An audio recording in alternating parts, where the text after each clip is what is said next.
Finding Scout 3641 and both of its operators alive and intact was a relief. Finding the rig that was used to haul away the poached crystal was both a surprise and a huge stroke of fortune for us. It was not likely that we would be able to trace the origins of the rig, but having its operators in custody would eliminate several questions, the biggest of which was where did these people come from? There is nothing to the west of us but water. The sheer cliffs of the western hold run the entire western border of our colony, and on the other side of this range is relatively unexplored ocean. Ironically, the geography of our part of the moon makes where they actually came from even more unbelievable.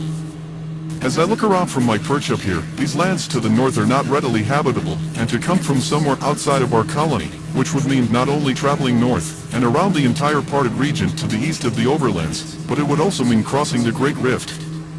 Then there is the time it took to go to two separate places in the Crystal Plains, flash shear the crystal, load it up and haul it out, hoping to get all the way back to where they started, somewhere either further north or much further east, on the other side of the parted region.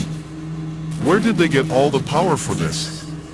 We have some longer operations that require us to move around, completely self-sustained, for several D-spins at a time. But the kinds of reserves that we have to stock for such excursions were not found in the converted hauling rig. Extra food and lithium packs are just two of the obvious indicators, but there were no such signs of that kind of preparation. Speculating was a waste of time at this point, since we had two perpetrators in custody, and snap time would make short work of the details, once we got them back down to the Grand Valley for proper processing. The threat of personal financial cost would not work on someone who was not a citizen of the division, and the process of snap time collection is not long or uncomfortable in any way, so we're likely going to use it, regardless of what the two men might offer up voluntarily. Our first order of business was to secure the perpetrators on the Endeavor initially, where Barris and another Guardian investigator could begin preliminary questioning while we sorted out how we were going to leave the scenes. The dead Scout was just a matter of a fresh lithium pack. Magmars are pulsing phenomenon, not constant. They are also non-destructive, apart from the power drain and subsequent damage from your ship getting downed after being hit by one, so Scout 3641 was up and running like nothing had happened as soon as it had fresh power. That would clear one scene, which was really just the end of a search. The downed crystal rig was another issue altogether.